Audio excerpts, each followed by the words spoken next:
Bonjour ou bonsoir chers auditeurs et chères auditrices, de notre web radio R212.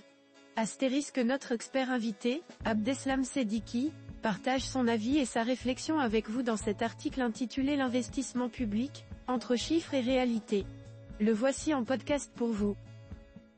Abdeslam Seddiqui ouvre son article en soulignant une vérité fondamentale tirée de la théorie keynésienne, de la manière suivante. Selon la théorie keynésienne, à court terme, les dépenses publiques de toutes sortes, salaires, consommation intermédiaire, investissement, allocation chômage, etc., contribuent en effet à déterminer le niveau de la demande globale, qui s'adresse aux entreprises et à partir de laquelle sont effectués les choix en matière de production et d'emploi. L'expert approfondit ensuite son propos en expliquant que, sur le long terme, les dépenses publiques agissent également sur l'offre, ainsi. Sur le long terme, les dépenses publiques agissent également sur l'offre, les dépenses d'éducation et de santé augmentent la productivité de la main-d'œuvre, les dépenses de recherche contribuent à la découverte de nouveaux procédés et de nouveaux produits susceptibles d'améliorer le bien-être, les dépenses d'investissement permettent de développer des infrastructures utiles à l'activité dans l'ensemble des secteurs, etc. En enrichissant son discours, notre politicien insiste sur l'interdépendance entre ces dépenses publiques et le niveau d'activité économique en disant « Les dépenses publiques jouent donc à la fois sur la demande et sur l'offre, c'est-à-dire sur le niveau d'activité économique, qui, à son tour, détermine les recettes sur lesquelles l'État peut compter. Lorsque l'activité s'améliore et que l'État parvient à lutter contre l'évasion fiscale, les recettes augmentent avec le revenu national, d'où un moindre recours à l'endettement, la dette publique s'accroît alors plus lentement que le PIB, et le ratio d'endettement, dette, PIB, diminue. Lorsque l'activité décroît, le PIB fond plus vite que la dette, et le ratio d'endettement augmente. Ce schéma théorique est loin de se vérifier dans le cas du Maroc en prenant comme base d'analyse l'investissement public. L'expert initie alors une réflexion sur le projet de loi de finances 2025, en ces termes. Estimé à 340 milliards de dirhams dans le projet de loi de finances 2025, l'investissement public se compose comme suit, 40% de cette enveloppe reviennent aux EEP, établissements et entreprises publiques, 638 milliards de DH, le budget général, les CST, comptes spéciaux du Trésor, les SEGMA, totalise, en procédant à la neutralisation des transferts du budget vers les CST et les SEGMA, le montant de 120,5 milliards de DH, soit 35,4%. Le fonds Mohamed VI pour l'investissement est doté d'une enveloppe de 45 milliards de DH, soit 13,2%. Les collectivités territoriales y contribuent à hauteur de 6,3%, soit 21,5 milliards de dirhams. Le fonds spécial pour la gestion des effets du tremblement de terre doté de 15 milliards de dirhams représente 4,4%. L'investissement public tel qu'il est présenté sur le papier représente 20,6% du PIB.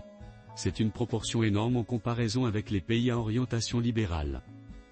Dans les pays européens, l'investissement public ne représente que 3 à 4% du PIB. Cependant, Abdeslam Seddiqui explore cette question en ces termes, ces chiffres impressionnants masquent certaines réalités préoccupantes.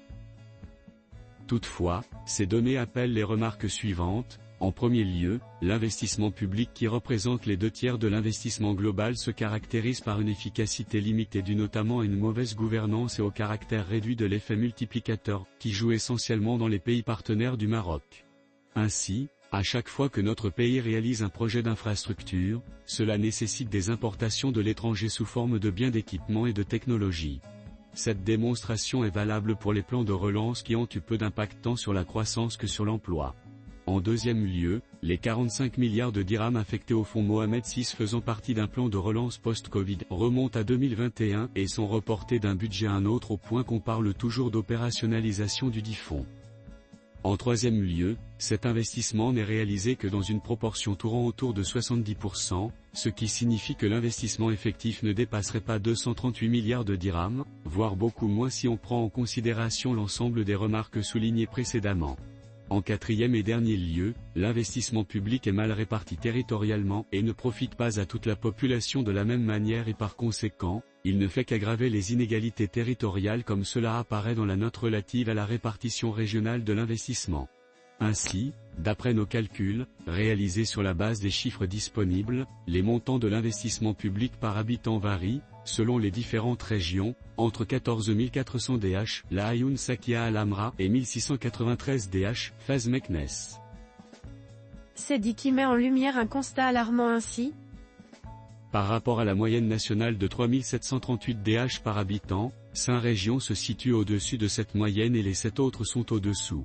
On soulignera également que ces données n'ont qu'une valeur indicative dans la mesure où elles portent seulement 137,7 milliards de dirhams sont concernés, soit à peine 40% du montant global prévu par le PLF 2025.